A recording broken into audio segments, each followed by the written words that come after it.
ಮೊದಲನೇದಾಗಿ ಶ್ರೀ ಜಗದ್ಗುರು ಆದಿಶಂಕರಾಚಾರ್ಯ ನೆನೆಸ್ಕೊಳ್ತಾ ಇಲ್ಲಿ ಬಂದಿರೋ ಎಲ್ಲರಿಗೂ ನಮಸ್ಕಾರ. ನನಗೆ ಈಗ ಫಸ್ಟ್ ಮಾತಾಡ್ಬೇಕಂದ್ರೆ ಮೇಡಮ್ ಏನು ಎದೆಯಲ್ಲ ಡಬ ಅಂತ ಹೊಡಿತಾ ಇದೆ. ನನಗೆ ಫಸ್ಟ್ ಟೈಮ್ ವಿಜುವಲ್ಸ್ ಮೇಲ್ಗಡೆ ಬರ್ತಾ ಇದ್ದಿದ್ದು 2-3 ದಿನದಿಂದ ನಮಗೆ ನಿದ್ದೆನೂ ಬರ್ತಾ ಇರಲಿಲ್ಲ. ನನಗೇನು ಸಡನ್ನಾಗಿ ತಲೆಗೆ ಆ್ಯಕ್ಚುಲಿ ಏನು ಹೊಳಿತಾ ಇಲ್ಲ.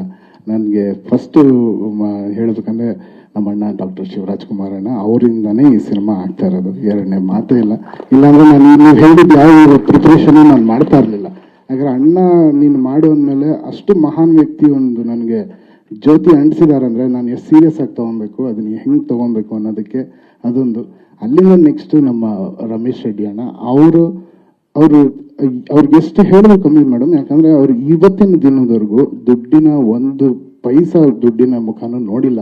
ಆ ವ್ಯಕ್ತಿ ನನಗೆ ಹೆಂಗೆ ಹೇಳೋದು, ಗಾರೆ ಕೆಲಸದಿಂದ ಬಂದಿರೋಂಥ ಒಂದು ಉತ್ತಮ, ಇವತ್ತಿನ ಹೇಳಿದ 4 ಸ್ತಂಭ ಅಂತ, ಆ 4ನೇ ಸ್ತಂಭ ಆಗಿ ನಿಲ್ಲೋದು ಅಷ್ಟು ಈಸಿ ಇಲ್ಲ ಮೇಡಮ್. ಅವ್ರು ಎಲ್ಲಿಂದನೂ ಬಂದು ಇವತ್ತು ಈ ಸಿನಿಮಾಗೆ ಅವರು ಕಂಪ್ಲೀಟ್ ಫುಲ್ ಏನೇನಿದೆ ಎಲ್ಲವೂ ಕೊಟ್ಟಿದ್ದಾರೆ. ಇವತ್ತವರೆಗೂ ಒಂದು ಪೈಸಾಗಿಲ್ಲ ಅಂತ ಹೇಳಿಲ್ಲ. ಆ ಸಪೋರ್ಟಿಂದನೇ ನಮಗೆ ಈ ವಿಜುವಲ್ಸ್ ತರೋಕ್ಕಾಗಿದ್ದು.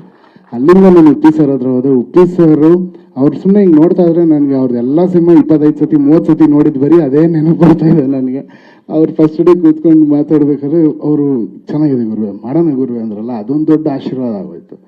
ಅಲ್ಲಿಂದ ರಾಜ್ ಸರ್ ಅವರನ್ನ, ರಾಜ್ಬಿ ಶೆಟ್ಟಿ ಅವ್ರನ್ನ ಫಸ್ಟ್ ಪ್ರೋಸೆಸ್ ಒಪ್ಸೋದು ತುಂಬ ಕಷ್ಟ. ಒಪ್ಪಿಸಾದ್ಮೇಲೆ ಮೋಸ್ಟ್ ಈಸಿಯೆಸ್ಟ್ ಆಕ್ಟರ್. ಅವ್ರ ಸೆಟ್ ಮೇಲೆ ಬಂದರೆ ಅವ್ರು ಎಲ್ಲರನ್ನೂ ಈಸಿಯಾಗಿ ಹ್ಯಾಂಡಲ್ ಮಾಡೋಂಗೆ ಅವರೇ ಮಾಡಿಬಿಡ್ತಾರೆ. ಸೊ ಅವ್ರು ಈ ಕತೆ ಒಪ್ಕೊಂಡಿದ್ದು ನನಗೆ ಬಹಳ ಅಲ್ಲೇ ಒಂದು ದೊಡ್ಡ ಧೈರ್ಯ ಬಂದು. ಯಾಕಂದ್ರೆ ಅವ್ರು ಅಷ್ಟು ಈಸಿಯಾಗಿ ಯಾವ ಕತೆಗಳು ಒಪ್ಕೊಳ್ಳೋದೇ ಇಲ್ಲ. ಅವ್ರು ಒಪ್ಕೊಂಡ್ರು, ಇದೆಲ್ಲ ಸೇರಿ ಆಯಿತು. ನನಗೆ ಇಷ್ಟ ಈಗ ಮಾತಾಡೋಕ್ಕಾಗ್ತದೆ, ಆಮೇಲೆ ಮಾತಾಡ್ತೀನಿ, ದಯವಿಟ್ಟು ಕ್ಷಮಿಸಿ. Thank you. And Satya sir, thank you for beautiful visuals and support what you gave sir. Thank you very much.